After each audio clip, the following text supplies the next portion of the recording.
Hey guys, my name is Judy Cho, and I'm also known as Nutrition with Judy. And my practice focuses on a carnivore cures meat only elimination diet to get to root cause healing. The thing is, oftentimes our clients have to also eat high fat to be in a ketogenic state of carnivore.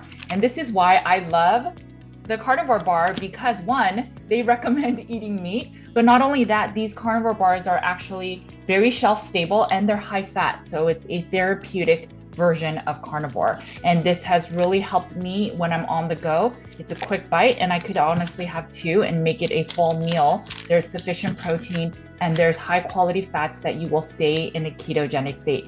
I love that this bar, it's different. So you can think of it as a non-sugary version of a crunch bar, but there's a bit of a bite. Some of my clients love it as an after meal snack where it has a little bit of savory, it's salty, there's a little bit of crunch, but it's actually very tasty if you get used to not expecting it to be sweet. That would be my biggest recommendation, but perfect snack. I'm really grateful for this product because for me personally, I love that it's high fat, I love that it's on the go, and I love that it does not skimp on quality. So make sure to check out Carnivore Bar. It's an amazing product. And thank you, Carnivore Bar, for making carnivore just a little bit easier for the community and my clients. Hey guys, it's Judy from Nutrition with Judy.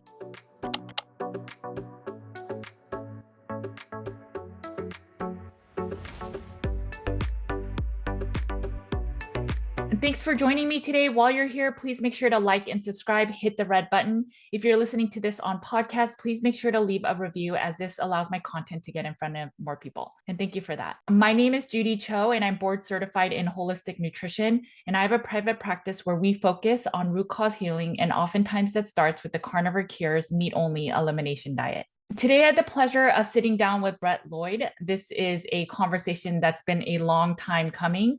We both had a very similar journey that brought us to a carnivore meat only diet. Brett is based out of Jacksonville, Florida, and he's in his 60s, has been carnivore for over 1,500 days, and is now a carnivore coach as well as a active musician. Carnivore has helped Brett's anxiety and insomnia and his struggle with major depression. While this is a long conversation and I would typically separate the episode into two, there's a lot of emotion that's carried through the entire interview. So we cry and we laugh and we get angry and we just talk about a lot of serious conversations that really have to do with all of the carnivore community and what it takes to really heal. So with all that said, I'm not going to separate this conversation and I want you to listen to it in its entirety as it's very, very important if you've been carnivore for a while and maybe things aren't really healing. Brett shares a lot of his journey as to why he chose carnivore, how he started healing, and everything that happened in between to even get there. And then I share a little bit of mine as well. There's a lot to learn, a lot to listen to, and a lot of emotion behind this conversation. Let's get right into the interview. Hi, Brett. Long time. I've been very excited to have you on. I think we have a very similar journey. So I've been meaning to have you on. But if you can introduce yourself to the people that are watching and listening that may not have heard your story. Well, thank you very much, Judy, for this chance to converse with you. I've been a big fan of your book. Same. And your work has been very consistent since you. I first came in contact with you, and I appreciate that very much. I'm 61 years old, happily married, and for 25 years. And I grew up in a standard American diet kind of home, textbook. My mom and dad had an enormous vegetable garden. We had plenty of meat. And out of the four of us, my dad passed away in 2020 from complications with type 2 diabetes that he never took seriously. My sister, my little baby 6-foot-tall sister, suffers from IBS, ulcerative colitis, almost killed her, but she won't go on carnivore. She's done research. My mom's had a lot of physical issues throughout the years, had her gallbladder removed at a young age, all sorts of things that I know now are diet related. She did, after she realized her son was no longer crazy, she started listening, and she has cut back on her sugar consumption and she's moving a lot better, much more ambulatory than she had been. And I suffered major depression with psychotic features, anxiety disorder, and severe insomnia for pretty much 43 years of my adult life. I know now, looking back, the sleep disruption started when around the age of 15. I had a promising career at one time in the mental health field, and I sabotaged it beyond repair, which was interesting in one aspect. I was working in Johnson City, Tennessee at a private profit psych hospital as a counselor, and I had all these PhDs around me. Not a single one of them picked up on the fact that I was suffering from depression, which, wow. I continued to work in the mental health field through my 20s in other ways. I ran a group home for developmentally disabled, mentally retarded adults. This was during the years when the institutions were being emptied out. And this was a habilitation group home.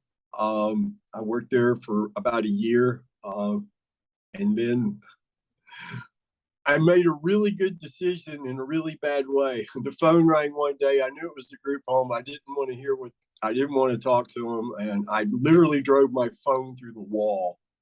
And I looked down and saw my guitar and amplifier there. And I'm like, I need to make a career change.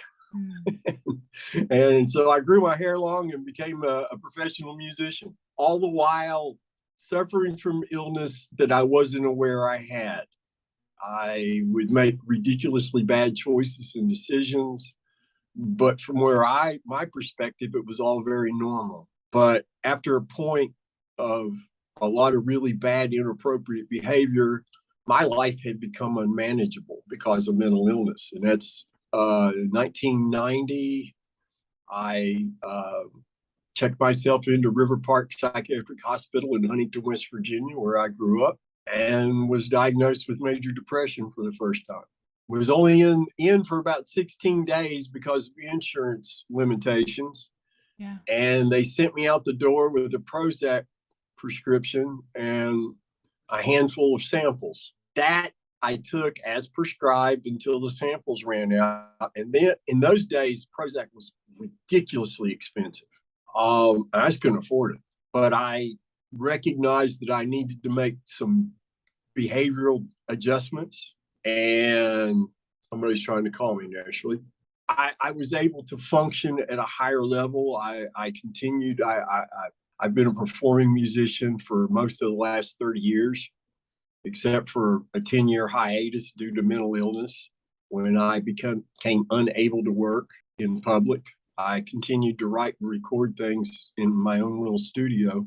But my quality of life was on a gradual downward slide. Depression played a significant role in the ending of my first marriage. I was not a very good husband. I was not a very good person. I was very angry. Very narcissistic at the time, very manipulative. Just wasn't a very good guy. And long story short, fast forward to about 1995, I met my second and final wife, who we've been together now for 26 years, married for 25, come December. And life got a little better, but I had some really bad panic attacks prior to meeting my second wife. And I went and saw a doctor. I was living in Newport, Tennessee at the time. And he just told me, he said, listen, if you don't go on medication, your life's going to become very uncomfortable. So I had insurance then. So back on Prozac I went. And for a couple of years, I did better. But now I know, looking back, it was just basically a really comfortable blanket was thrown over a really dark, sad sore. And got married. Life was really good. But my mood would start crashing for no apparent reason. And I was an angry, depressed person. I was voted class grouch my senior year, senior superlatives. And I was very offended by that at the time, but looking back, I earned it. Right. I earned it lock, stock, and barrel. Let me get this timeline right here. this could go on for like 2 hours, and I know we don't have 2 hours. Just telling you my story, what all I went through. A few years after my wife and I got married or whatnot, the periods of wellness from the medication started to shrink. The periods of unwellness got larger, more severe. And many is the time there would not be what you would call a qualifying event to kick my mood in the ditch. It would just happen sometimes. And I was very angry and frustrated because I felt terrible. I was very hard to live with. Fast forward to 2006, I had textbook nervous breakdown. There was a familial event that I don't get into specifics about, and I didn't sleep more than an hour or two a night for 2 months. Wow. And when you don't sleep, bad things start to happen. That's when my diagnosis got bumped from major depression to major depression with psychotic features. Because when you hear kids in the yard and you're the only one at home, that's not a good thing. They put me on Remeron, and I remember that Remeron very well. I slept for 2 blessed weeks. That was great. I gained 25 pounds. Remeron's a notorious weight gaining medication. And then I went on another 6-week tear, Judy, with only sleeping an hour or two a night. And it got really dark and it got really ugly quick. They finally put me on a combination of meds, an antipsychotic with Prozac together. They called Symbiax. And that stopped my free fall. But I became a sleeping vegetable. I would sleep 10 to 12 hours a night. And then during the day, I would have to have 1 or 2 2-hour naps. I couldn't pick up my instrument. The thought, music's a very emotional thing for me. And the thought of opening myself up to that at that time was terrifying. And so I didn't even touch my guitar for well over 1.5 years because of that. Finally, one day, during that same period of time, towards the end of 2008, I'm like, man, this sucks. They had me on Risperdal, I think was the name of the medicine. It's another antipsychotic med. And I felt like Danny DeVito looked in the movie One Flew Over the Cuckoo's Nest. And I know you've had to have seen that movie. I was literally a living, breathing lump of flesh.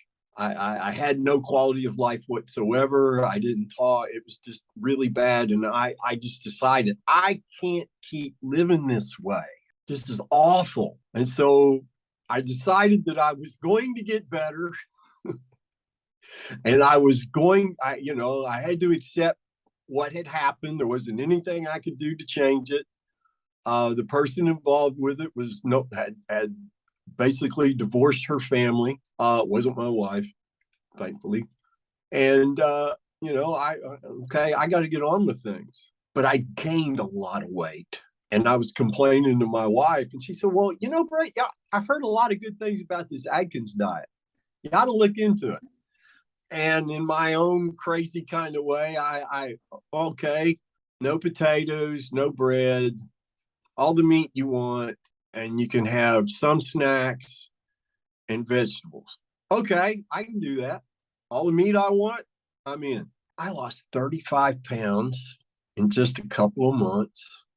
My mood improved dramatically, but at no time did I or my wife or my doctor attribute the mood improvement to the dietary change. I'm a musician. I'm a guitar player. What did I know about nutrition? I knew nothing at all then.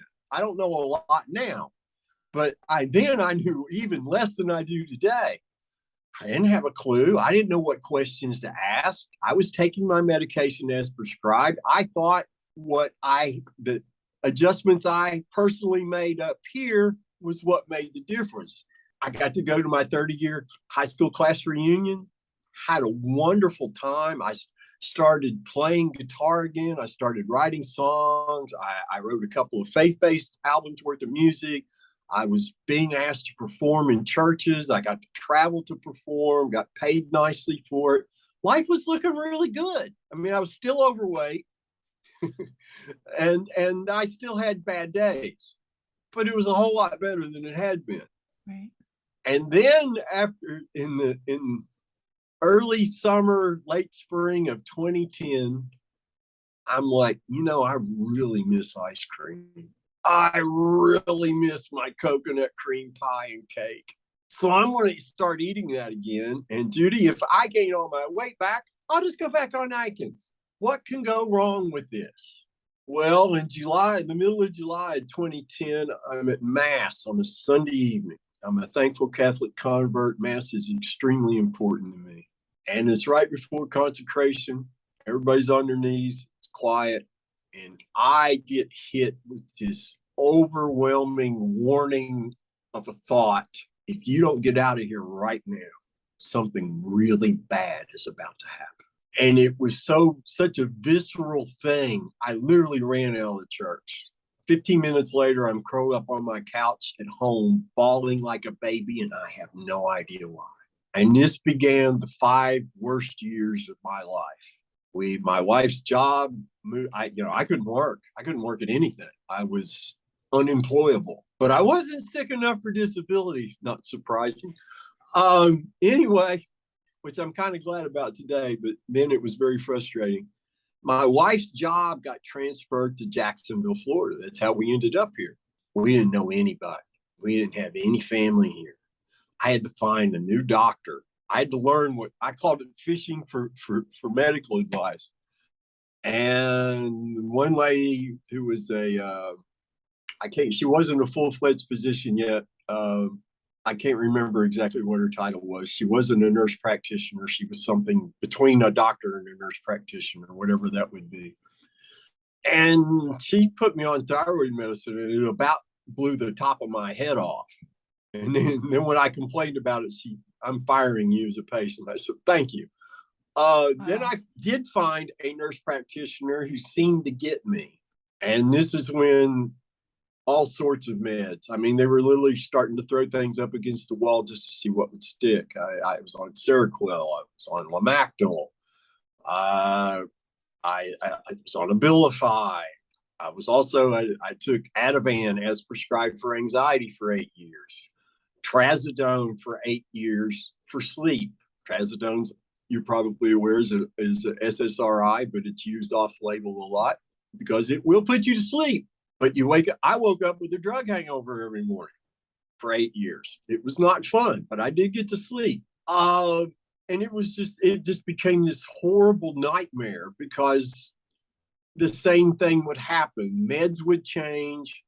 Oh, you're on Wellbutrin now with Seroquel. Okay. And for a few days, maybe a couple of weeks, I would feel a little bit better, and then I'd be right back in the ditch again. Fast forward to January of 2015, I'm 6 foot tall. I weighed 289 pounds. I was on 6 different medications. My quality of life was garbage. My wife's quality of life was worse because she had to deal with a crazy man all the time. I was to the point to where I couldn't accurately perceive my environment. My wife would say some mornings, "It looks like it's going to be a beautiful day, Judy." But what I would hear was filtered and twisted by my illness to where what I would always hear, genuinely hear, "Oh, it looks like it's going to be another beautiful day. That's just great." And I adore my wife. "Honey, what's wrong?" "What do you mean, what's wrong? I just told you it looks like it's going to be a beautiful day." And I couldn't hear her tone accurately. And I couldn't hear, there were always words added or words deleted from what she actually said. And so it was just this constant grinding. I used to describe depression as, imagine walking around every day of your life with a 50-pound anvil on your head. It's there when you wake up in the morning. It's weighing you down all day long, making everything you try to do so much more difficult. And you go to bed knowing it's going to be there in the morning. I was still able somehow to write music, and I'd written a bunch of blues music that I knew I couldn't sing. And I put an ad in Craigslist looking for a singer. And this extremely talented lady who I worked with for 8 years, we're no longer associated, unfortunately, but she's watching me fall apart. And it's really getting ugly.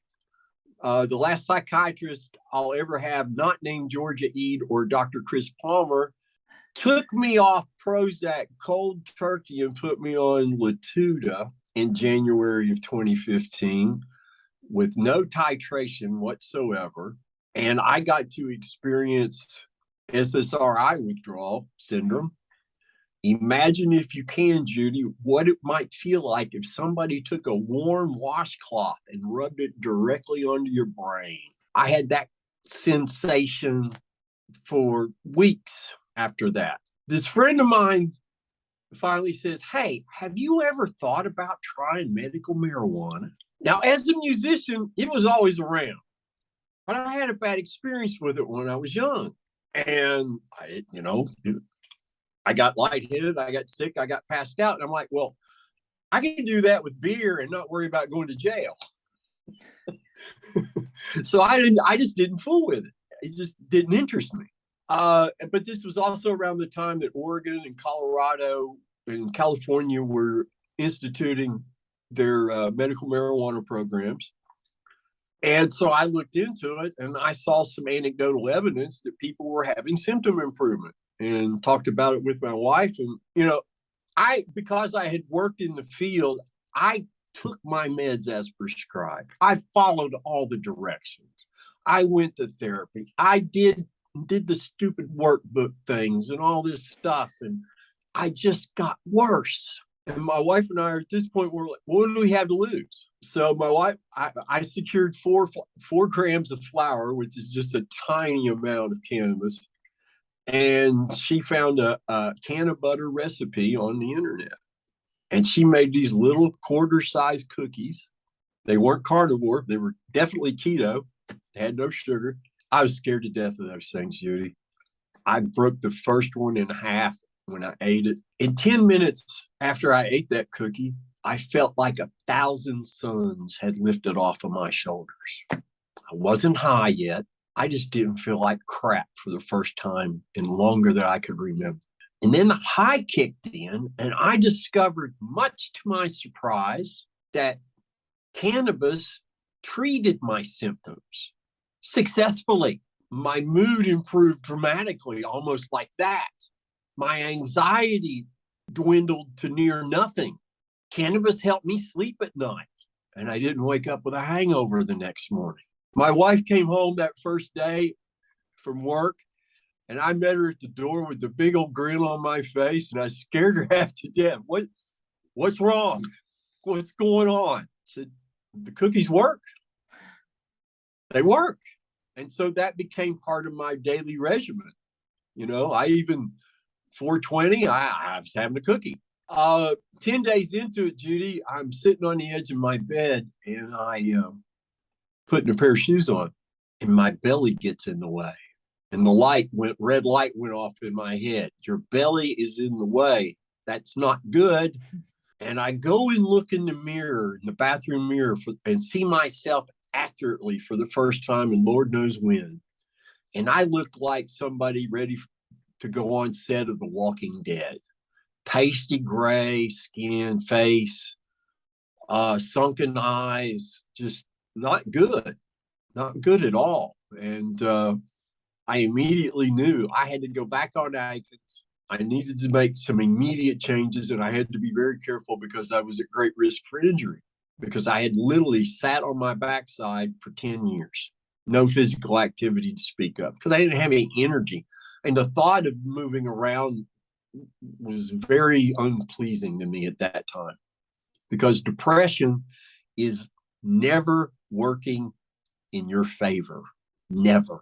So I yelled at my wife that morning from the balcony, tonight we're starting Atkins. I'm starting Atkins. Back on Atkins, here I go.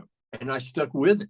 I started walking my dog, half a block here, a block there. I had to be careful. I knew I had to be careful because of it. And I knew if I got injured myself, it might well kill me, because I needed to move around.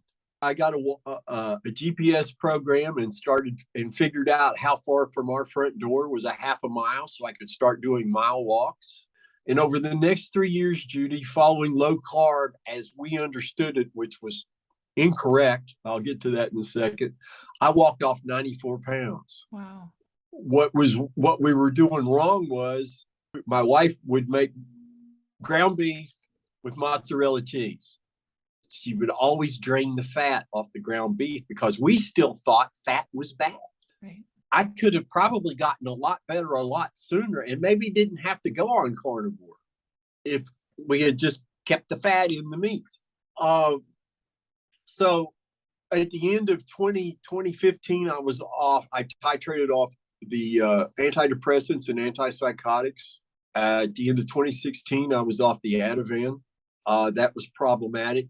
The day after I took my last 1/8 of a milligram dose, Judy, I woke up with vertigo, which I had for the next 3 months. Oh, wow. Yeah, it was not fun. At the end of 2017, I was off the trazodone, and I have not taken, except for 1 round of antibiotics when I had an upper respiratory infection in the fall of 2019. I've had no pharmaceutical medications whatsoever. None. Don't want them. Don't need them. Not going to take them. By May of 2018, I've lost almost 100 pounds. Life's better, but I'm still not well. Cannabis doesn't heal anything. It's just my life. My quality of life was better, but I was by no means well. I still couldn't work. I was very erratic. Still not necessarily all that pleasant to be around if I wasn't under the influence of cannabis. And the same person who recommended that I start cannabis messages me one day, says, oh my gosh, Brett, you got to go watch every video made by this guy named Dr. Jordan Peterson. Okay. I didn't know anything about him, but at that time, whenever you started searching for Jordan Peterson, always what came up first was what we called the Jordan Peterson Destroys collection. And I became a huge fan. I mean, I watched him render a TV news anchor speechless with common sense and logic. It was beautiful. The poor woman couldn't talk for 10 seconds. It's probably still up. I highly recommend, if you haven't seen it, go look for it. It's amazing what that man could do just by speaking truth. Right. And, he's an individual with incredible integrity. I love what he was saying about personal responsibility and honesty, or at least not lying, as he would phrase it. And so part of my regimen was have a cannabis cookie and watch Jordan Peterson videos. That was my 420 experience. And then one day, I get emotional. I remember this. I'm watching him. It's a 30-minute cutout of him on Joe Rogan. And he explains how his daughter, Michaela, figured out if she only ate beef, salt, and water, her arthritis, which almost killed her, went away. And her major depression symptoms all went away. And then Jordan Peterson revealed to me, anyway, that he'd been suffering from depression and anxiety for most of his life. And I'm thinking, here's a man who's written I don't know how many of his books you've read, but 12 Rules for Life and Maps of Meaning. That's not light reading. That high level intellectual discussions are going on. And he was mentally ill. That still blows me away that he did that. But here again, a man with incredible integrity is telling me this is possible. As soon as my wife got home, I'm like, I need you to watch this with me so I make sure and know for certain I'm really hearing what he's saying. Because by this time I figured out I didn't always process things accurately. And she watched it with me and, oh yeah, that's what he's saying. I don't know if it's true or not, but that's what he's saying. I'm like, well, if he's saying it, there's got to be some validity to it, or he wouldn't have opened his mouth. So I started searching, and the next video I found, Judy, was none other than Dr. Sean Baker on Joe Rogan. And I must have watched the dietary part of that discussion 50 times, because now I'm thinking there's got to be a flaw in the logic here somewhere, because I've seen dozens of doctors Not a single one of them ever suggested to me that there could be a dietary component to this. Right. But there were no flaws in the logic. And the next time, and again, you've got this man with incredible integrity. He used to have the codes for to launch nuclear weapons. They just don't let anyone do that. Then he became a trauma surgeon or an orthopedic surgeon and went to Afghanistan to do trauma surgery. You just don't get to do that if you're not a well put together human being. And then I found a talk that Amber O'Hearn gave at Keto Fest in 2017, where she described in a way this guitar player could understand how, as a species, we literally crawled out of the trees by eating meat. And I looked at my wife after that, and I'm like, I got to try this. I can't not try it. July 16th, 2018 was day one. And today is my 1,505th day of only eating meat and drinking water, because those people were telling the truth. The 10th morning of eating meat and drinking water, I woke up without joint pain for the first time as an adult. Now, I had never been diagnosed as arthritic. I had what I thought was just normal aches and pains from living 57 years. That, and as a live performer, I'm somebody who would jump up on a table to play a guitar solo, and sometimes the table cooperated, and sometimes it didn't. And you kept on playing, and you protected your instrument. And if you walked around looking like a question mark for a couple of days, big deal. That's rock and roll. That was my attitude. And so I had aches and pains, but I didn't think I was in bad shape. But when you wake up without joint pain at all, oh my gosh, I'm skipping down the sidewalk giggling like a little boy because it doesn't hurt and it feels good. And then on the 24th day, I'm taking my walk. I'm feeling like, this is going well, but it's not gone yet. And I was really worried that I would placebo myself into thinking I was better before I was. That was a real concern I had. Walking along between 6 and 6:30 in the morning, and Judy, it's like somebody just flipped a switch, and all that rage and all that darkness, all that shadowy anger, that stuff that kept me from becoming the human I always wanted to be, it all just went away. It just vanished. And it was replaced by a waterfall of joy that has not left me for one moment since. And that's why I share my experience. Going down memory lane is not a good time, but I don't know any other way to convey just how bad it was to what happened without doing it. And people need to know you're not broken. You're not a genetic error. Your mom and dad didn't make a mistake. You, like me and all the rest of us, for the most part, were taught to eat things we should never, ever, ever have put into our mouth. And we all have suffered horribly from it. And I also do 5 minutes after the joy hit me that I had to thank these people. In this past spring, I got to meet and thank Jordan Peterson in private.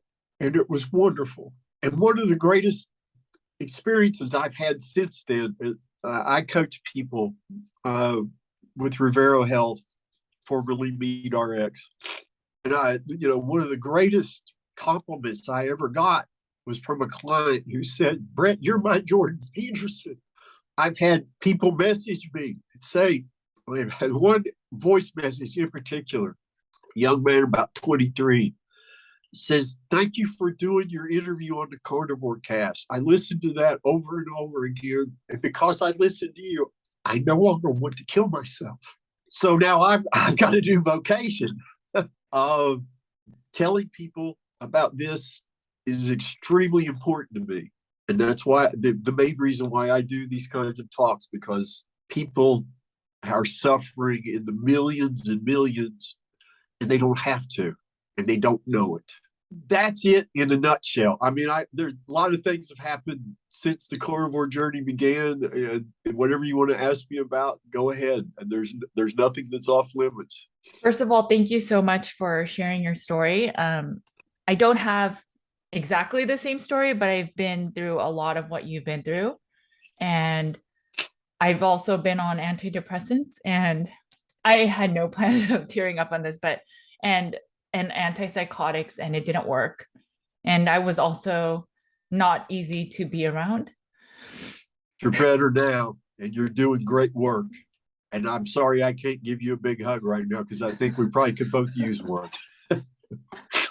But and I was plant-based for 12 years. And so I did the same things as you. I had a mental breakdown as well.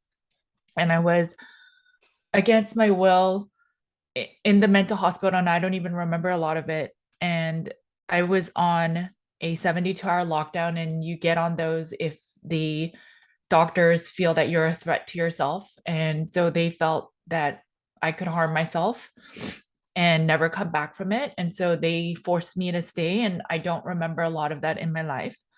But I know that through the journey, I found nutrition and similar journeys. And I don't have to be super strict, perfectly clean. Now I rarely ever touch sugary foods, but maybe I'll have a plant here and there, like some steamed broccoli or something, or maybe even a small salad.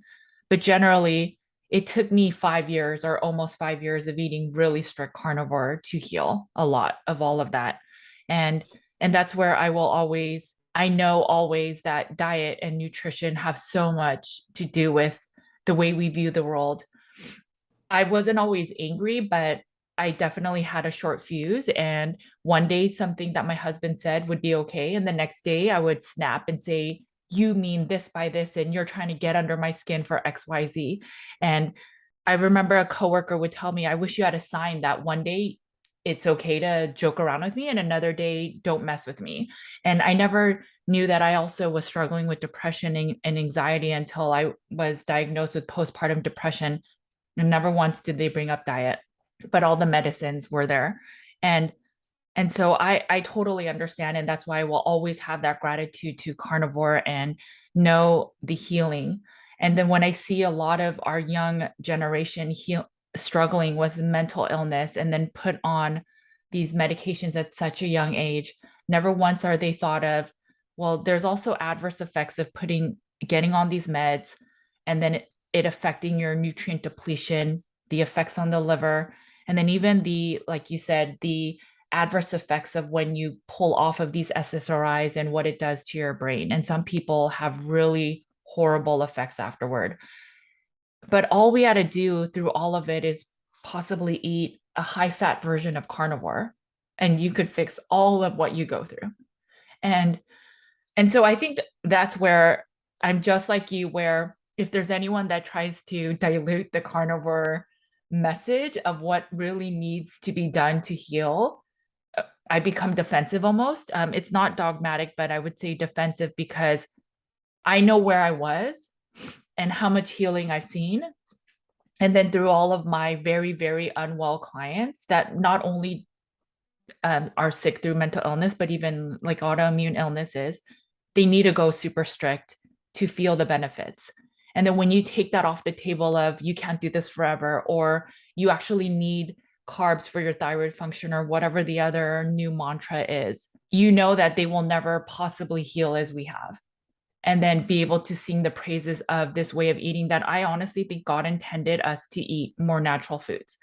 Amen. Amen, sister. Yes, I agree 1,000% with that statement. One thing I wanted to ask you while you were talking about your story and sharing everything, and thank you again for being so honest and real and vulnerable. And this is the stuff I love, is a lot of times people don't know that they're struggling with depression. And so maybe if you can share like a day of what does depression look like for you, and not the extreme maybe manic depression, right? Because a lot of people will say, just like when I bring up eating disorders, people say, oh, I never threw up, so therefore I don't have an eating disorder.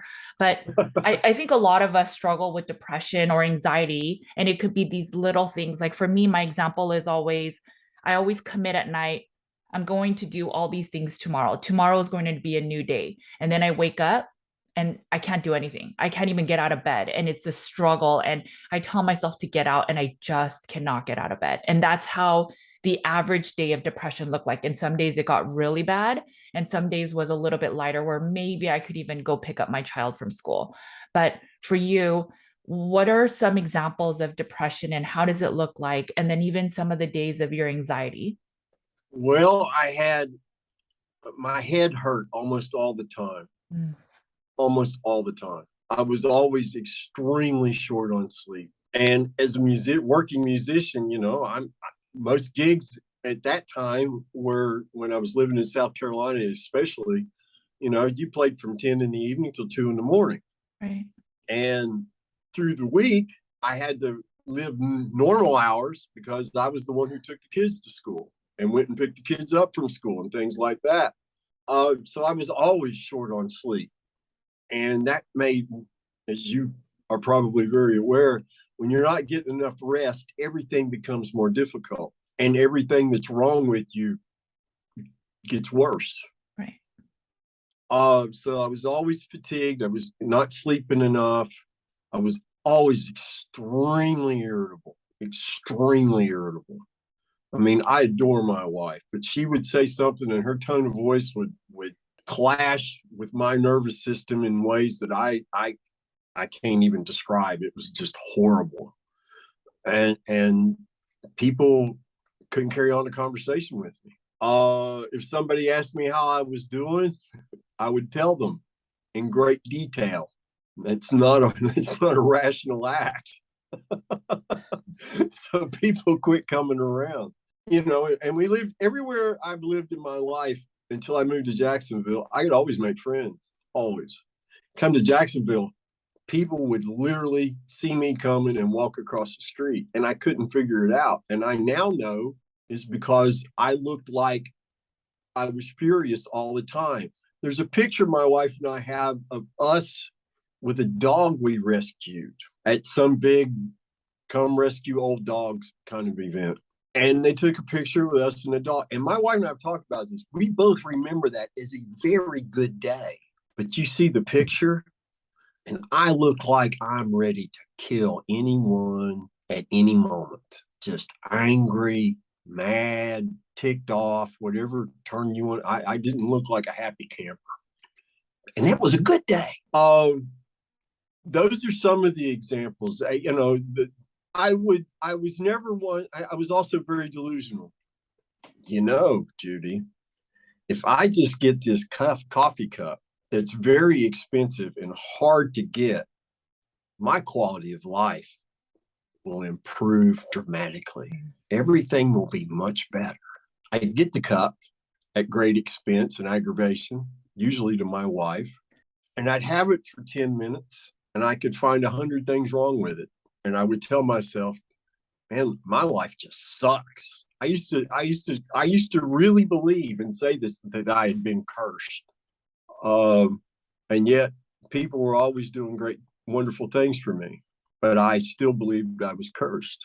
Things like that. That was what depression was like for me, minus all the profanity, because I had a filthy, terrible mouth then. And then go ahead.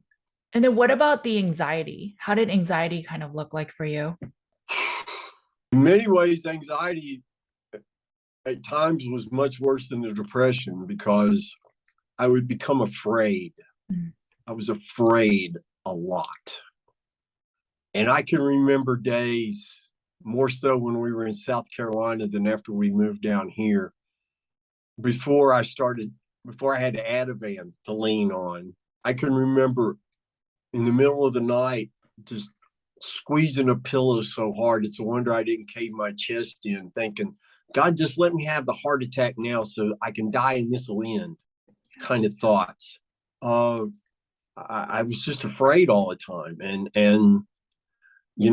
I would be on social media and somebody would, whatever issue was being discussed, and I would disagree with them. But I would never articulate my disagreement in a pleasant way. It was always very disparaging and with 4-letter words sprinkled here and there. And then somebody, I obviously would offend and upset people. And then when that happened, I would get scared. I would get just terrified. And I blocked a lot of people that I've had to go back and apologize to because I just couldn't handle it. I could not handle what they were saying at all. So I just cut myself off from them. And basically anxiety contributed to me isolating myself in ridiculous ways. I even got to the point to where I wouldn't go to mass because I was so very angry. And I I still to this day believe this is true. I believe going to mass with anger on your heart's rather disrespectful to the Lord. And so I didn't go for months and months at a time. It was all very debilitating. And then, people, oh, well, what? I bet your creative streak really prospered during that time. Oh, no, it didn't. I didn't. Mental illness doesn't make you better at anything. At nothing does mental illness improve. It's just, it's debilitating. It's always working against you. It never has your best interest at heart. And it's extremely destructive. And if it's not treated correctly, it will kill you. I really am fortunate to be alive, Judy, because as you probably are very aware, people who are mentally ill that long and on psych meds, they usually shorten their life by a third. But apparently, meat's healed me enough where I think I'm going to grow old and have fun doing it. I love it. I'm a person that believes that everything that happens in our lives, there's a purpose for it. And we as a human species, we learn through stories, and we learn, I can be a doctor and share all the science of all the cool things, but really at the end of the day, the way that most people get inspired are other people's healing journeys, and hearing that and knowing that, hey, I relate to this person. If this person can do it, then I probably can too. And I believe that God is using you to help so many other people heal. And I think it's wonderful. And I think that's the whole reason that you're here, honestly. And I love it. Um, do you struggle with depression at all anymore? I have not had any depression of any kind since the morning my symptoms went away. I Amazing. haven't had anxiety. Took 5 months into carnivore before it was completely resolved. Insomnia took 10 months before it was completely gone. My quality of life almost immediately improved by many orders of magnitude when I started carnivore. And it took me 6 months to figure out what meat I truly crave that satisfies me.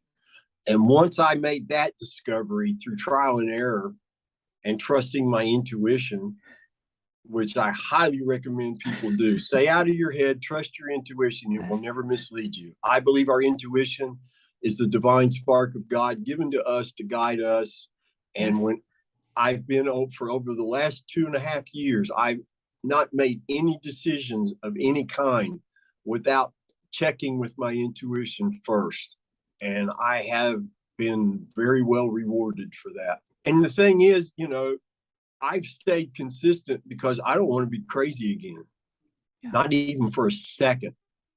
So I've had 0 cheat days, 0 cheat moments. Nothing but meat and water has passed my lips for 1,505 consecutive days. And that's just the way it's going to be, because there's no taste, there's no texture, there's no social setting, there's no valid reason in life for me to put my sanity at risk. It's the most precious gift I have, and I will not jeopardize it for anyone or anything. And setting those boundaries and the fact that the directions on how to do carnivore correctly are so simple, I think is why I've been able to do this. Because those boundaries are non-negotiable. Right. I don't care who gets offended. I don't go out of my way to offend people. I don't drive it down people's throats. But if you're going to get upset because I didn't eat your cookies, you're just going to get upset because I'm not eating those damn cookies. I don't care how much love and time you put into them.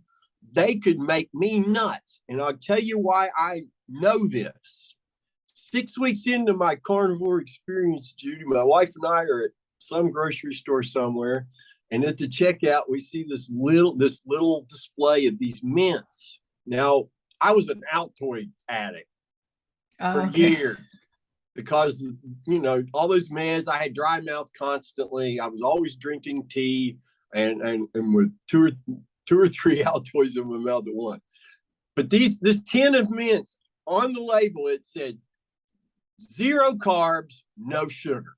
Now, I didn't know anything then except the directions. 0 carb? Cool. That's me. zero sugar. That's me. So we bought that tin of mints. And those mints were the real tiny type, quarter of the size of a dime. I put one in my mouth. My wife was with me. From the cash register to the car, my behavior started deteriorating. Before we got out of the parking lot, she's like, "You're not being very nice to me, and you sound just like you used to." I threw those mints away so fast. And it took about 3 days of a lot of cannabis use before I got back to my version of normal again. Since that moment, I've never wanted, thought about, entertained, imagined, looked at longingly, at anything I used to eat. And I don't need it. And I'm living, my quality of life continues to improve. For me, every day continues to be better than the day before. And I never thought that was possible. My weight has stayed consistent. I lost 22 pounds when I started carnivore, Judy. Oh, wow. And somebody on Twitter aggravated me just enough to where I took the time to figure out how many calories I was consuming a day. I was eating over 4,200 calories a day at that time, and I still lost weight because I lost 22 pounds at that time. And then here a couple of months ago, I haven't changed anything at all. I woke up and stepped on the scale, which I only do once or twice a month, not because I care. How I feel is how I judge my health. I know weight has no relevance to health, but other people want to know. Right. So a couple of times a month, I step on the scales, and I weighed 167 for the first time since I was like a sophomore in high school. Wow. I've got a 31-inch waist now. I really wanted it to be 30, but it just won't go down that extra inch.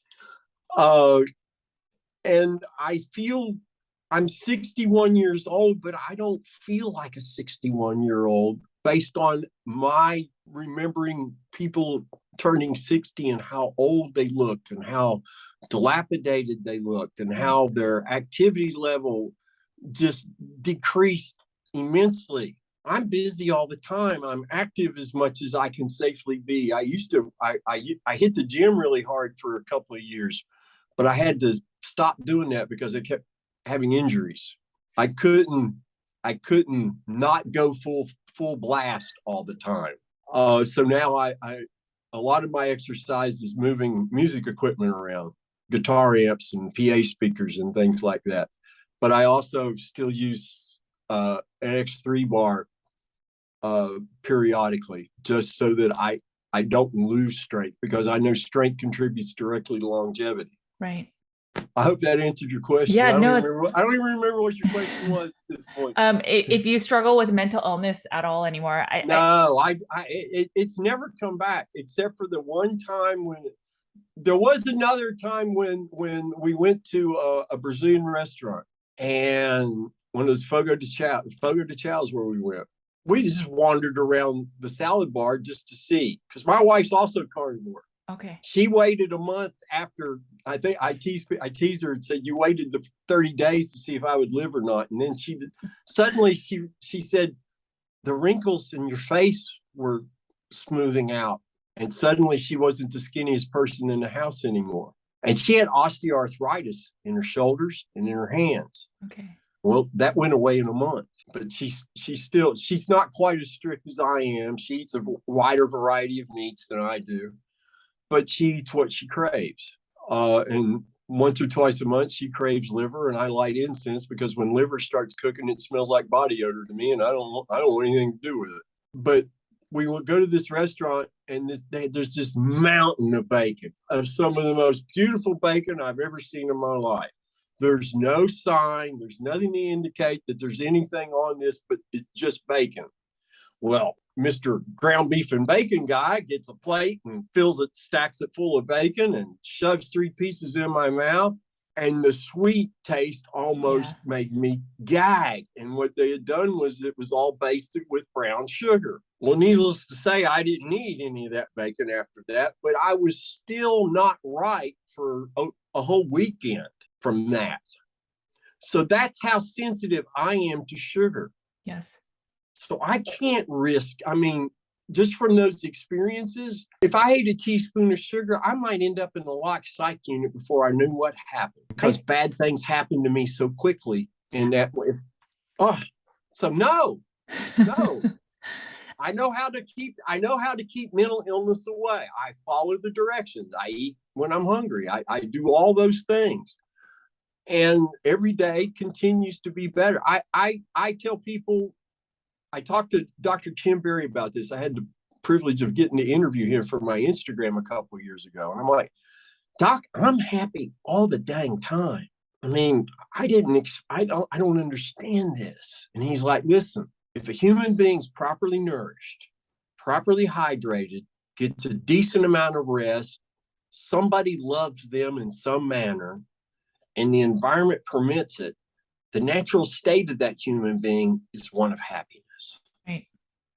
And that really resonated with me. So I tell the world, I experience effortless daily happiness each and every day of my life. To me, this, you make your own happiness, nonsense. Stop putting inflammatory things into your mouth. Your body will heal, and then you'll get to experience happiness because you're not suffering anymore. I believe that everyone hits a certain rock bottom, and then I think the harder the rock bottom, I guess it's what the true rock bottom is for that person. And I know for me, it was when I ended up in the mental hospital. And once you go through something like that, it'll change you forever. And so I am the same way as you. My first year of doing carnivore, there were slip ups. I ended up keto. Eventually, I would use my binge purge cycles and end up even eating the standard American diet.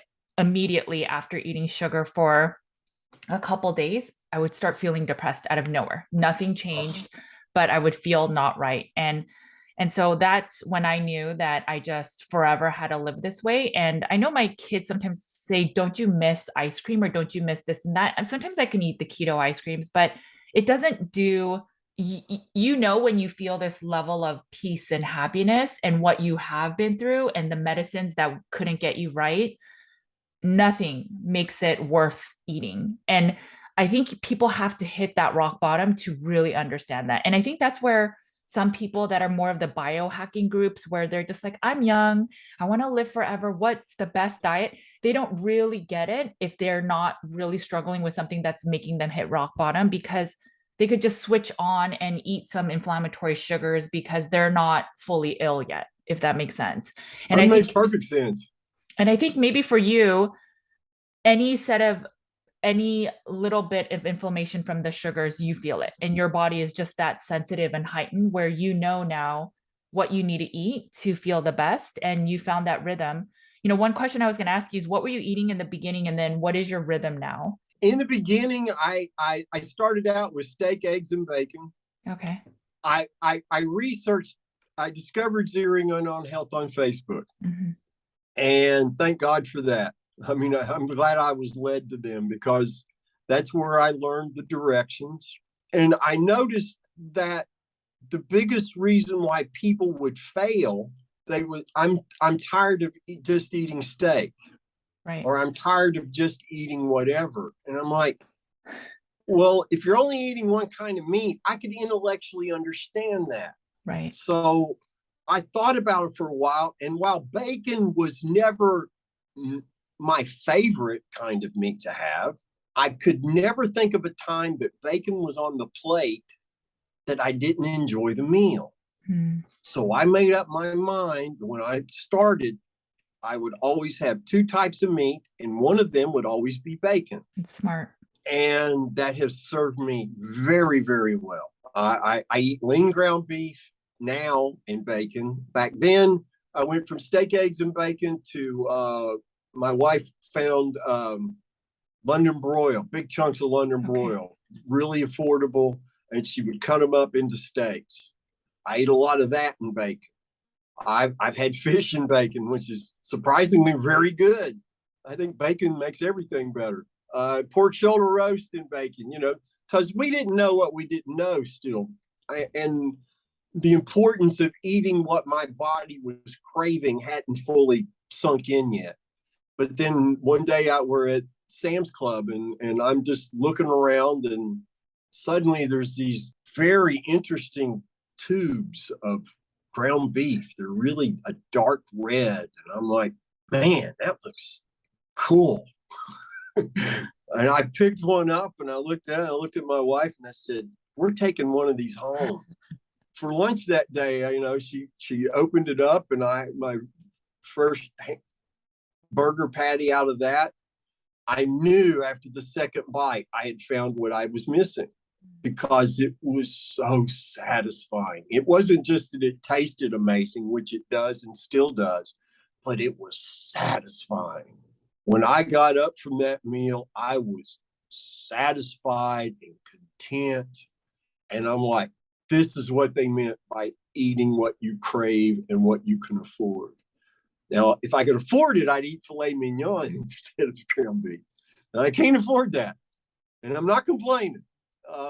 Life's pretty darn good with ground beef and bacon in my life. And since December of 2018, with the exception of a handful of steaks that other people have purchased for me, Sure, that's all I've had is lean ground beef, 90-10 or 93-7 ground beef and bacon.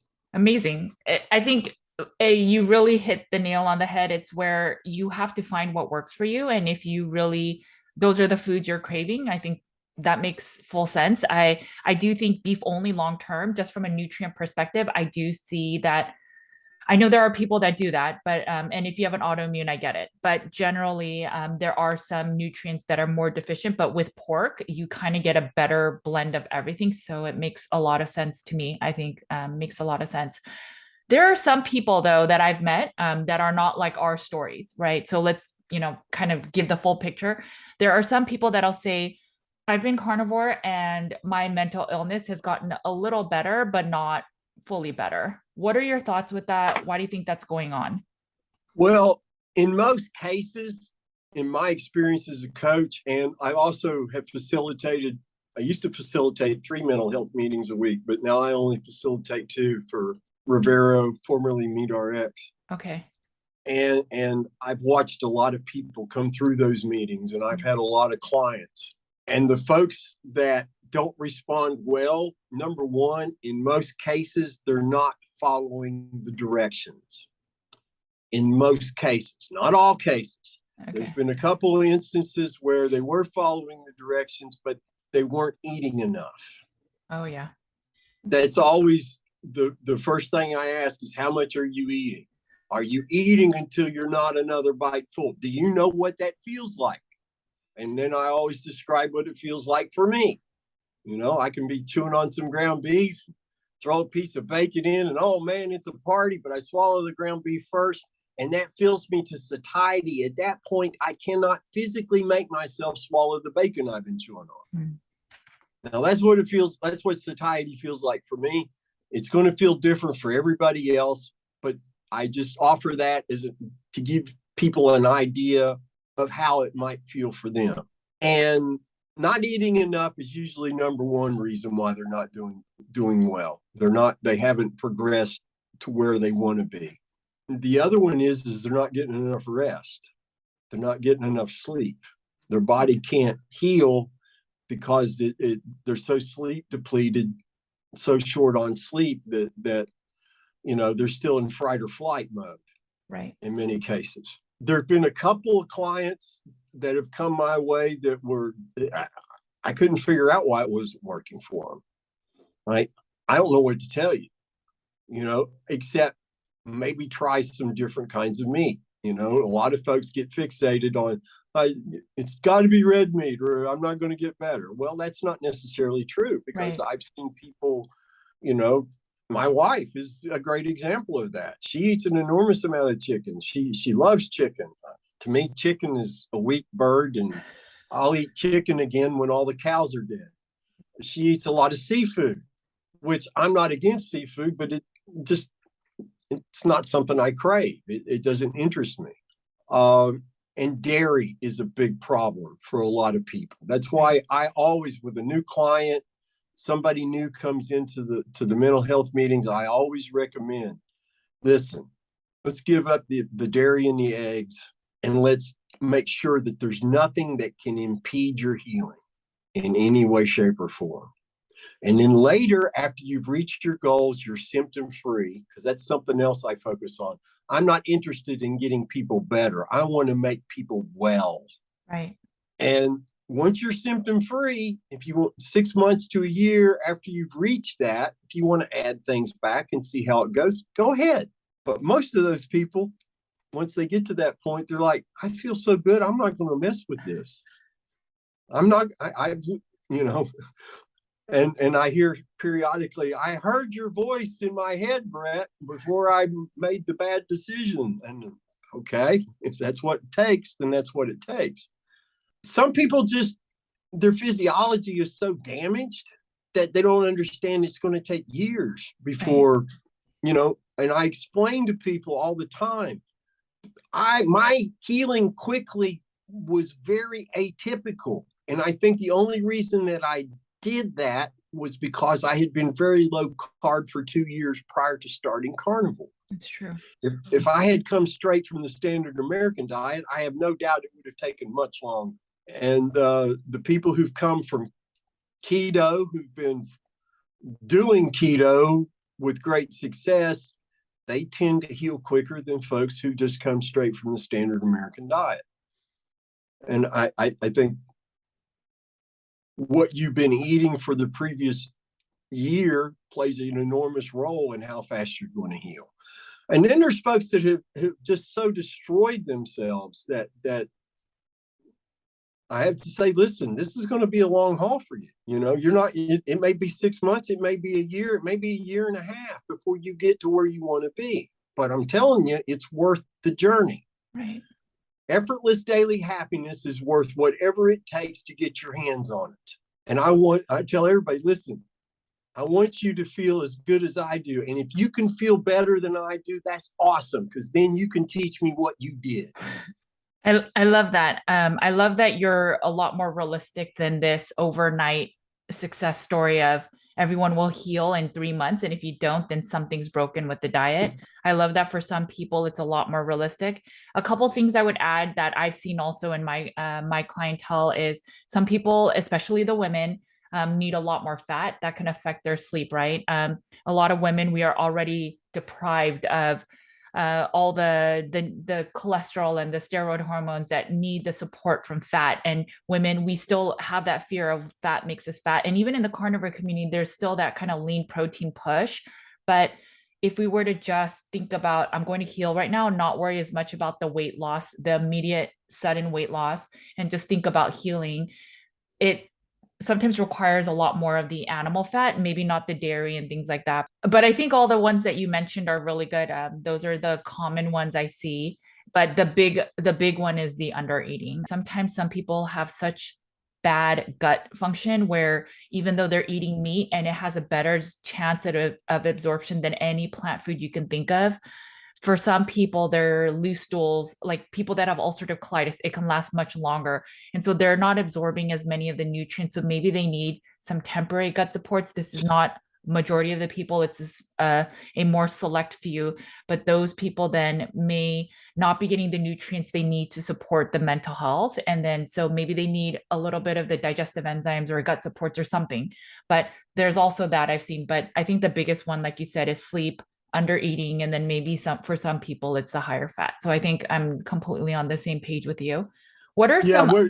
We're in the same book and everything. I'm sure.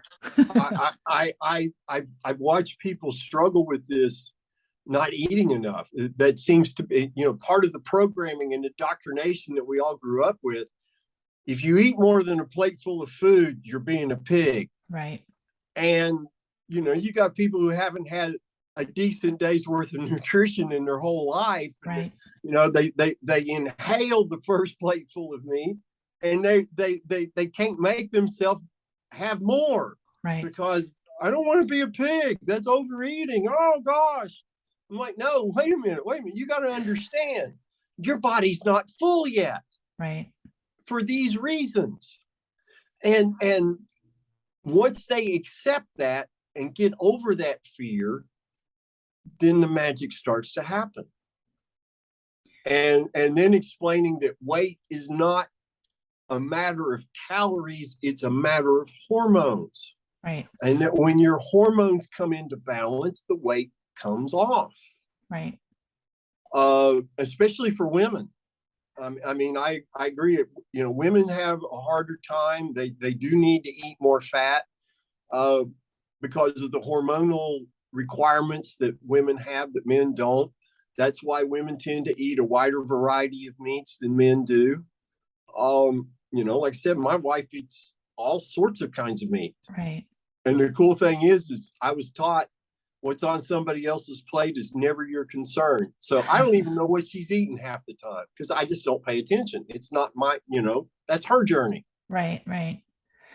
In terms of the maybe some other issues you've seen with some of the newer carnivores, and then what do you think? I think you and I both started carnivore around the same time. Maybe I started a little bit before you, but you know, it's obviously a lot more complicated now with all the different recommendations that you hear. What are your thoughts about, you know, what are some of the other struggles that maybe you hear from your carnivore clients? And then what do you think about all the differing opinions now? I hear some people say, you know, eat a lot and then fast for a long time, or eat lean protein. And then, you know, obviously I'm in the camp of eat higher fat.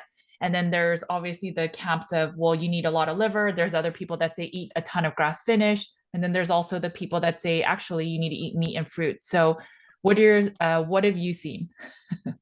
Okay. Well, Bart K and I made a video talking about the issue of eating fruit and honey. Okay. And I'm just going to say, go check it out.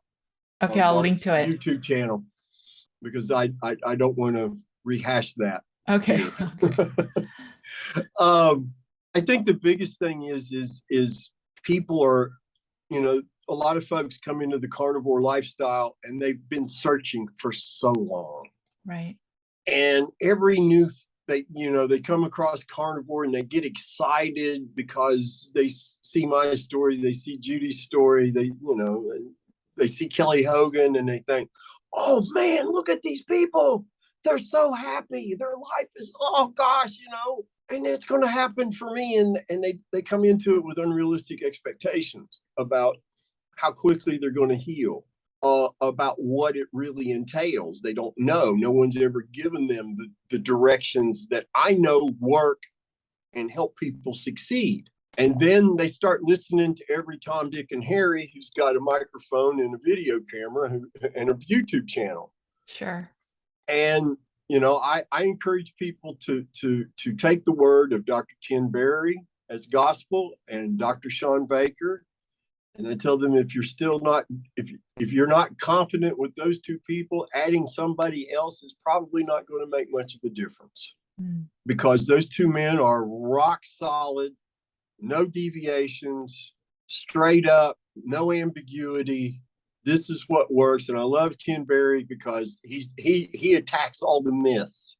Oh, if you eat meat, your kidneys are going to crap out. No, they're not. If they're healthy when you start, no, they're not. And in fact, kidney function tends to improve for most people when they start this diet. Right. And there's all this myth and programming that I don't think gets enough attention. I think as a community, we need to focus more on explaining to folks, you were indoctrinated to believe certain things that we now know are not true, that were never true. And that's hard for people to accept. That's why, you know, we tell folks at Rivero, 90% of this is about mindset. Yes. Only 10% of it's the physical act of eating. Because if your mindset's not correct, if you don't recognize things, for me, if it's not got nutrition in it that my body can absorb and put to use, it's not food. It's not nutrition. It's garbage that's been marketed as food. And it should be avoided at all costs. As far as fasting and things like that go, if you're not obese, don't deny your body the nutrition it needs to heal itself. Now, if you're obese and under the care of a physician, fasting can be a very effective tool, but it's not for everyone. Right. You know, and I'm constantly asked, So if you've been OMAD long, I've never been OMAD. I'm never going to be OMAD because I was taught by people who've been living this way for over 10 years to never deny my body nutrition when it signals it needs it. And I will never deviate from those directions until they stop working. Right. And I don't think they're ever going to stop working. The other thing that I think happens is human beings like to feel like they're in the club. And if you're not doing what our club does, then you're not welcome here. And I think that's a real problem in some areas. It's not as bad today as it was, say, a couple of years ago. A couple of years ago in social media, it was really bad what was going on in that regard. But I think also we need to do a better job of explaining to people, listen, if it was inflammatory yesterday for you to eat, it'll be inflammatory today and it will be inflammatory tomorrow. 10 years from now, it'll still be inflammatory. Now, some people, after they've been healing for a few years, they can eat some garbage and not suffer immediate consequences. Right. But if you stick with eating garbage, it's going to come back, and it will be very much like when an alcoholic gets sober and goes a number of years but then relapses. It's as if they never stopped drinking that whole time. And that's what I've seen happen to many people. Yes. In coaching and with the mental health meetings, that they reach this level of wellness, and then they, for whatever reason, they put stuff in their mouth that don't belong there. And I watched one young lady, she was one of the first interviews I ever did on Instagram. I can't remember her name. It's been over 3 years ago. And this gal had eliminated her depression and anxiety. And because she was really young, she was in her 20s. And, but she said on day 31, I'm going to eat sugar to see what happens. And I'm like, please don't do that to yourself. Please don't do that. She made a video about it, eating tarts and all this garbage. And I just, and she hasn't been right since. Oh, okay. Wow. And I don't know that she ever will be. And see, that's something else that doesn't get conveyed to people. We don't get an infinite number of chances to heal our bodies. Right. And usually, I can remember Kayla Peterson. There's an interview that she did with Ivor Cummins. It was before the first carnivore. It was the week of the one and only carnivore conference. Oh, okay. They did this interview, and she talked about how she tried adding certain things back, and she lost her happiness for like a year. And she said, well, I kind of got it back for a while. I was happy like a wolf. And I'm like, they weren't very happy at all, And I that further solidified my belief that I can never, ever, ever add anything back. It's just not worth the risk to me. Sure. But I think it's a great example. It took her a year to get her happiness back. Maybe the next time she never gets it back. And I pray to God that never happens. Right. But I've seen other people do this to themselves, and they're never right again. And I don't think we do a good enough job as a community letting people know that. And it's not about scaring folks. I don't ever want to scare folks. It's just, this is what happens. I don't make it happen. You make it happen by putting things in your mouth in advance shouldn't go in there. And why, again, mindset. If you accept, there's a gentleman, I can't pronounce his last name very well, Nate Kiplin, I believe his name. He's like a younger Sean Baker. He's in his 30s, early 30s, and he's a walking, talking mountain of a man. Okay. And he's given interviews now. He came through our mental health meetings. It took him 2 years before he would accept the fact that he had to follow the directions. He thought he was one of those, I can do it my way, and I'll be the one that proves my way is the best way. And he never got better until he started following the directions. And that's something a lot of people do. They delude themselves. I'll be the one who proves that it's possible to do the impossible. Right. And I'll be the one who can eat ice cream and not suffer any consequences for it. I agree with you. A lot of my clientele, it's not really that they don't know what to follow. It's a lot of times it's that mental mindset of how do I stick to it? And then it becomes really hard with, well, a lot of people say that eventually I can try certain things. And I agree with that to a certain extent. And that's why if you look at my reintroduction list, the sugary foods are at the very end. So fruit would be like the last thing you would ever bring back because I'm very, very aware of that sugar addiction and how it stimulates dopamine and that desire to then keep wanting more. And then what has been interesting to see is in my intake of all my clients, there's a list of have you ever worked with anyone in the low carb space? And a lot of people then share their experience of, oh, I've tried the fruit thing and somehow some way 3 months in I'm back to the standard American diet, and then they become so desperate that they start looking for my support. And you see it and then you can't unsee that, and that's when I have a very hard time saying yes, fruit is okay on a carnivore, or like one of the first foods to reintroduce. um, our fruit isn't the same as it was when God created Adam and Eve, right? It's not the same apple. And when you see so many people other than you, just like your story is not your only story, you also know all the people that have joined the mental health groups and the one-on-one clients you've worked with.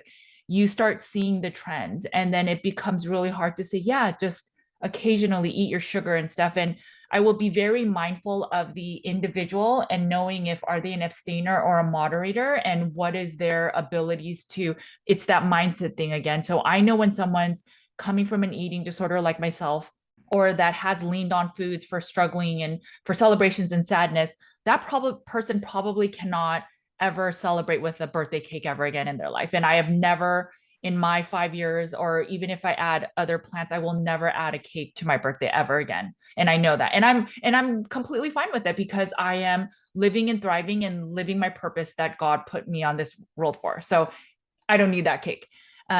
So it is tricky, and I completely get that. But I think what happens is on the internet, when you're kind of struggling and you are promised all these healing things, and maybe it's really just time that they need.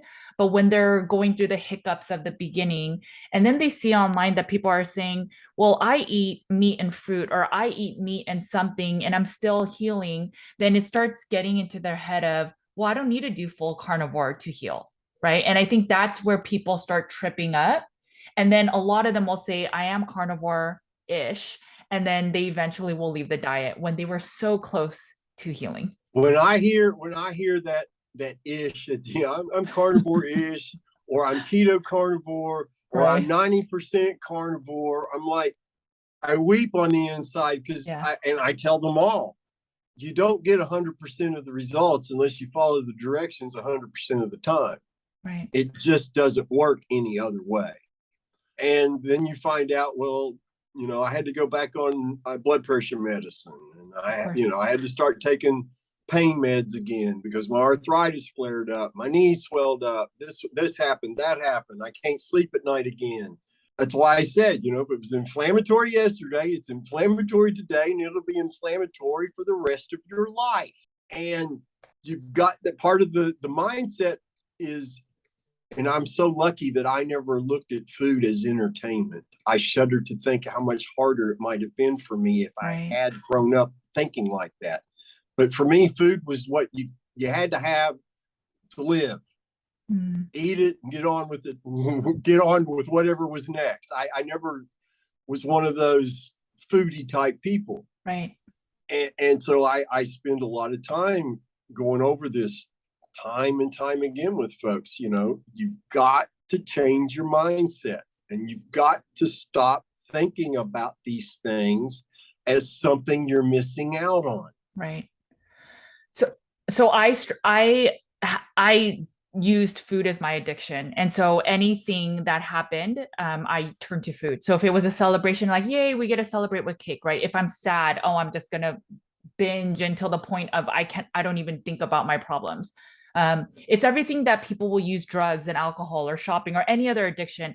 And so what I found is for me, in the very beginning, I needed to find other habits to replace it, because if you don't have another habit, then when something like COVID comes and then there's hardship and now no one has to see you, no one knows if you're cheating on your diet, right?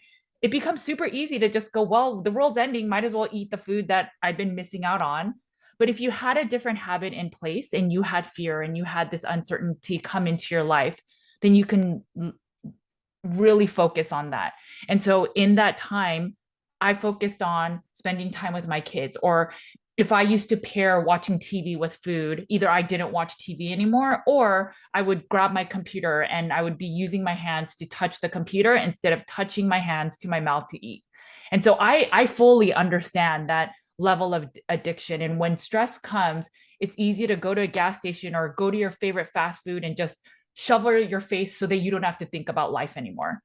But it never, ever is the answer, because soon after you start feeling the illness, the brain fog, and then you regret it immediately. And then you have shame of, gosh, like, why couldn't I have just stick to my diet? Well, and then you start spiraling. And then the next day you wake up with like a food hangover and you're like, okay, today I'm going to start my diet again and I'm going to be good. And then you have all this extra burden on you to eat good that day. But now you have this like monstrous amount of sugar within your system that's now wanting you to go eat more sugar. And so people start falling. And then that's how it ends up becoming 3 months later. And I think if people were to spend that time on the mindset where you say, okay, what are all the things that I ever turn to food for?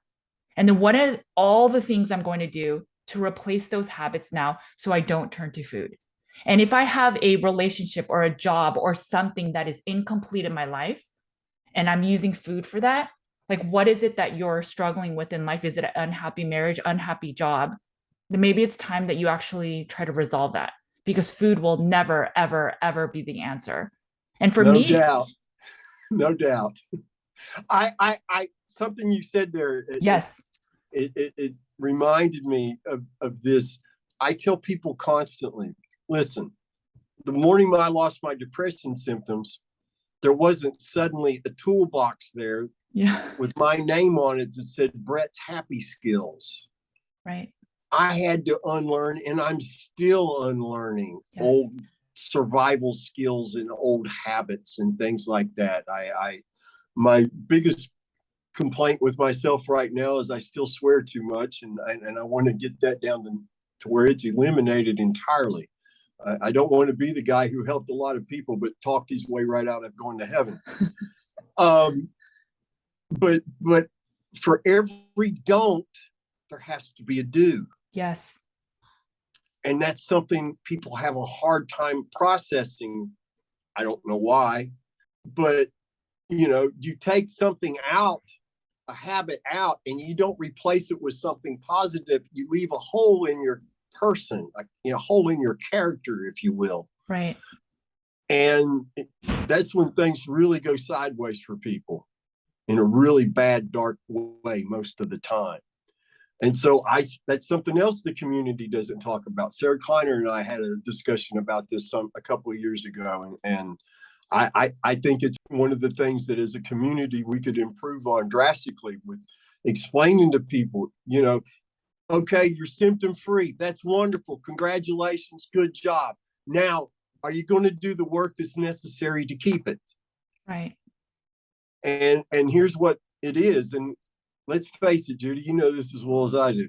Nobody likes to look and see their own faults. Yeah. One of the things about this way of eating that I've come to appreciate so very much is the quiet confidence and certainty that I can do hard things now. Yes.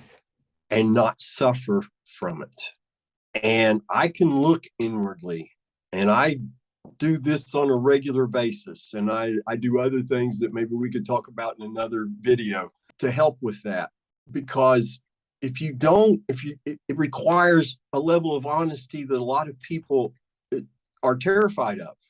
It makes them so uncomfortable to have to accept the fact I've got flaws in my character. I need to make some corrections, or there's things in my behavior that I need to get rid of, and I've got to replace them with something positive, because that's critical to maintaining your sanity, your health, you know.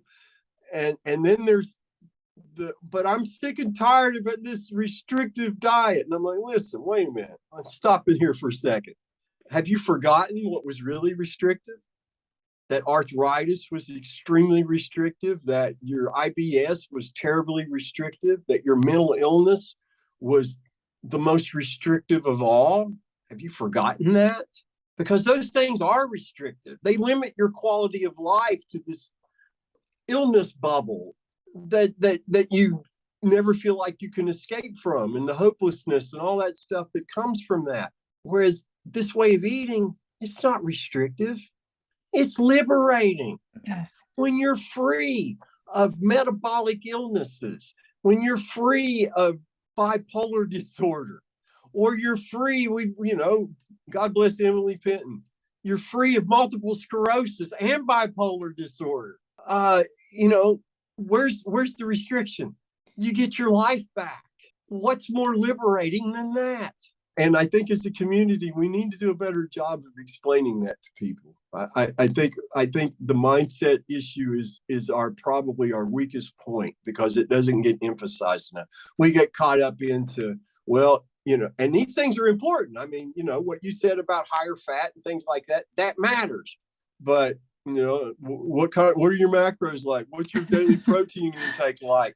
And then how much salt should we have during the day? How much water do you drink, Brett? And I'm like, wait, stop. I encourage everybody to do this. I want you to start thinking like your ancestors 100,000 years ago. Do you think they were measuring how much salt they consumed? If they had salt at all? Right. No, they weren't. Were they measuring how much water they were drinking a day? No. And they weren't drinking nearly as much water as we do, because they had to carry it. Water's heavy. People don't realize a gallon of water weighs 8 pounds. Try lugging that around for 50 miles while you're following a herd of animals you're living off of. It's not how it was.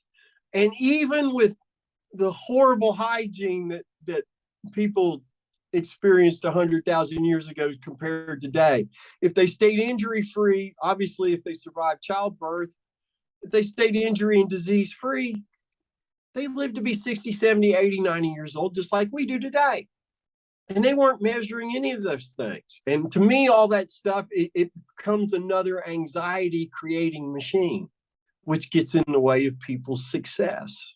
I think that because I came from a place of illness, a mental illness, I try to, and I have a degree in psychology. So I try to put out content about the mindset, improving your life. What are things that we need to do? One thing I say is turn off social media, to be honest.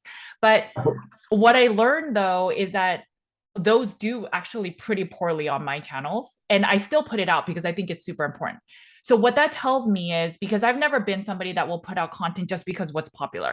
So what I've learned though, from the feedback of the community is, I think a lot of people in the community aren't ready to do that hard work. And maybe this is me being judgmental, but it's easier to say, how much meat do I need to eat? How much salt do I need to take? How much water? Do I need supplements? How many times should I eat in a day? Versus, what are the things that I've put under the rug all of my life that are still wounds inside me, that's why I'm turning to food? What did my parents lack me in love, or did I get yelled at that I self-soothe with food? And so when those things come, that's a lot of hard work. And it's a lot of pain that a lot of people don't want to go through. And so that's where I say, when we heal from food and we no longer have this food to turn to as comfort. So on good days, fine, carnivore will carry you through. But on bad days, if you don't take over that food habit or addiction you had with something better, then when hardships come, like a COVID pandemic or something else, your brain is no longer logically thinking and you're on that fight or flight mode. And then you're going to turn to that food again, because that's what was your natural disposition from all the years of turning to that. And that's where it is really important. I completely agree to that. At a certain point, the diet is super easy, right? You eat a certain kind of meat, you try the fatty, you try the lean, you try the 2 meals, you try the 1 meal, you try the different bacon or not, liver or not, fatty meats or not. It really comes down to, and I see this in my clientele and my groups and stuff, but it really comes down to, the consistency, right? And finding the habits of, if I used to use food to comfort myself, that's how I got obese. Well, what am I now displacing that with? And I think that's the hard work. And I don't think it's just that our community is not talking about it, but I think it's hard work that people will either say, I'm really solidly focusing on this diet and it didn't work for me, or it did work for me. And then they're just getting bored. But it's really that maybe it's a lot of that mind stuff that we need to work on, and people aren't willing to work on it as much. That is a problem. Human beings always try to choose the path of least Yes, resistance. yes. And, Dr. Baker has a great line that people need to understand they need to change their relationship with food. Right, right. And once they change their relationship with food to something appropriate, whatever that might, and that's going to be different for everybody. Right. Then their chance of maintaining their success is greatly improved. Yeah. It's hard work. You're right. It is very hard work, but I've seen people who were willing to do the hard work because they didn't want to lose what they had gained. Yes. And I think that's part of what we need to impress upon people. This hard work is necessary so that you can keep what you've got. And then I also always make sure every mental health meeting and every coaching session I do, I let folks know every day continues to be better than the day before.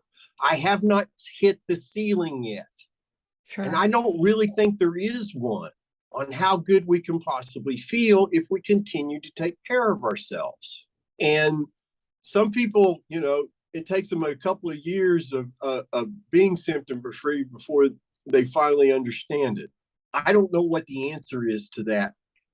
I just know that it would be great if the community could somehow come together and okay, these are some issues we need to figure out. Now, when that'll happen or if it will ever happen, I don't know. If we had a carnivore convention or conference every year, maybe we could get together and talk about those kinds of things. Yes. And I think also, being both of us as faith, and as we're wrapping up, I think prayer goes a long way. And so as much as there's so much that we can do as humans, and that we have so much that we can't control, there's always things that are miracles and wonders that we can always pray for. And that can change the tide. I think if we are working from a place of sincerity and honesty and being genuine, and really the desire is to help people heal, I think the eventually the good news will be sure. And not everyone's journey is the same, but I think it's as we continue to grow this community, as long as we keep sharing, these stories are powerful. And so I really wanted to close with you. How much of your healing do you think your faith has had something to do with it? I would be dead without my faith, number one, because I did have suicidal ideation. I also knew to never verbalize it because what happened to you, I knew would very quickly happen to me. Right. Here they call it the Baker Act. Mm. Depression was very insidious. I never actively wanted to end my life, but the thought would always be, well, no, you don't want to kill yourself. But if you were going to do it, how would you do it? And I would be pounded with that thought. Sure. All the time. How much has your faith? How much is my faith? Yeah. Faith, it's the core of everything. And I thank God every night for teaching me about meat and water. I thank him for teaching me about grounding. I thank him for teaching me about the healing power of mushrooms, which I've recently discovered. All these ancestrally appropriate things that humans used to do that provided them relief and healing that has been repressed by the disease management system we have on our necks today. Without faith, I would not have survived at all.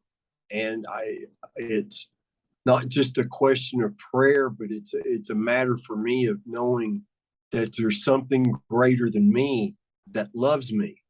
Amen. That don't want to end crying. I know. Almost started. I think we could do a whole hour just on the faith component to this. It's hard to put together in just a few words for me, but it's essential. And without it, there is no thankful carnivore. I get it. There would be no thankful carnivore. There would be none of the interviews that people are finding and being brought to this lifestyle because of, and that would really be a horrible waste. And then I don't want to spend eternity in a lake of fire if I can avoid it at all costs. Yes.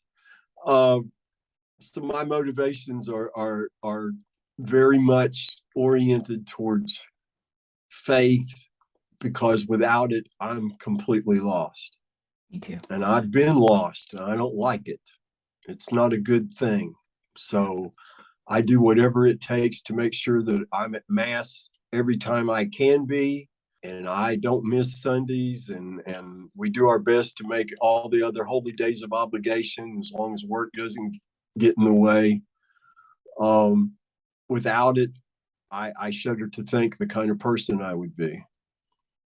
And it's incredibly important to me, and I have to be careful when I'm facilitating meetings and things like that, because what are the two things people don't ever want to talk about in those kinds of settings is religion and politics. Right. And to me, I don't think about religion. I think about faith.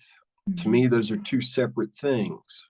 And I had to have faith in Jordan Peterson, and I had to have faith in Sean Baker, and I had to have faith in Amber O'Hearn, that what they were telling me was true. And because I did, I get to talk to Judy Cho.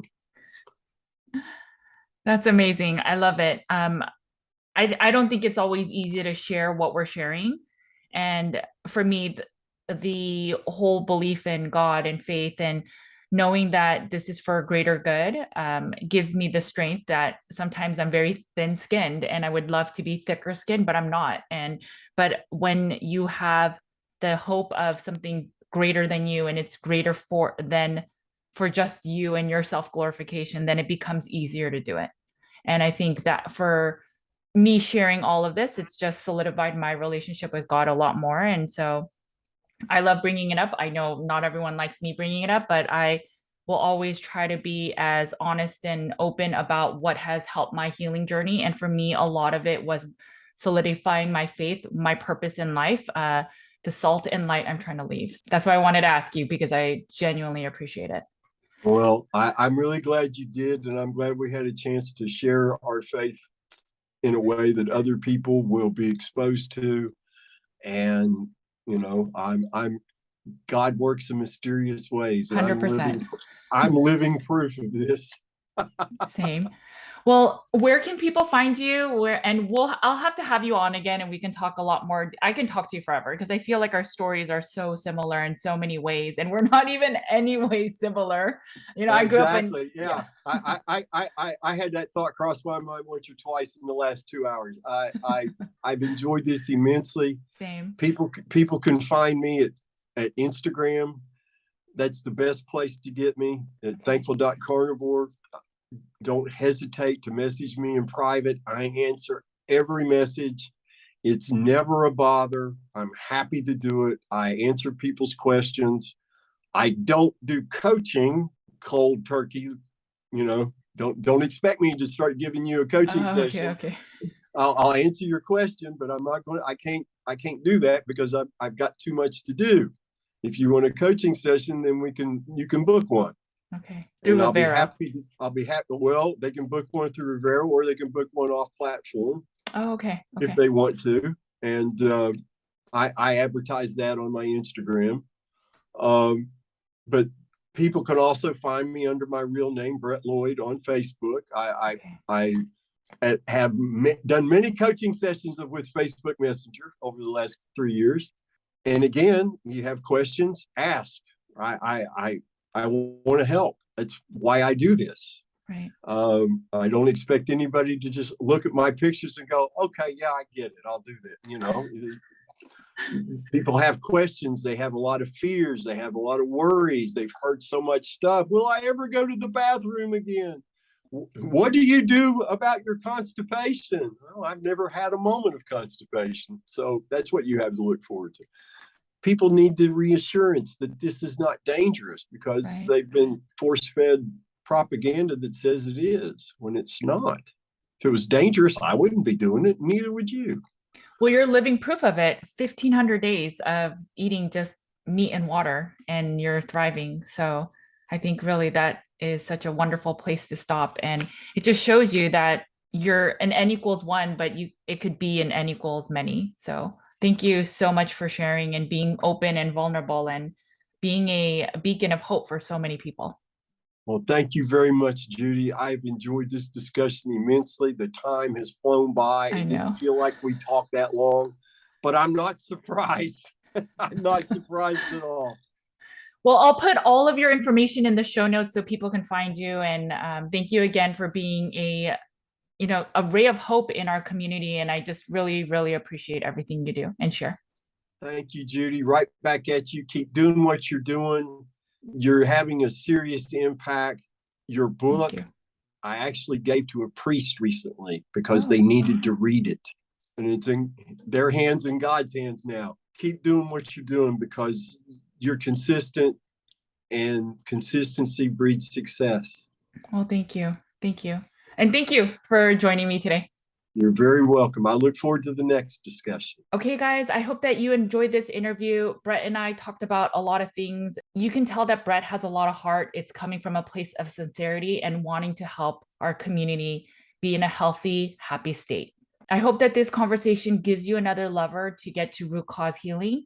And sometimes it's really just cleaning up our diet completely. For some people, we really need to focus on the mindfulness of why we're struggling to get some sugar out of our diet, or why we rationalize why we may need sugar. Maybe it's that we think it's for hormone health or for better sleeping or for thyroid function. Whatever the reason may be, sometimes it's hard, but it's an important time to look within and figure out what may be going on. I know it's not easy to think about changing big things in our life, like maybe a relationship or a friendship or a job. But if something you're doing in your life is not making you necessarily happy, sometimes it's really important or the critical piece that can bring you to happiness. I believe that there's no forever happiness, but the goal would be to always strive for happiness, that for each day, there are moments that you feel happy. And that's really the goal in life, to find something that's bigger than yourself, to serve, to be good people in this world, and then also to feel good within your own body.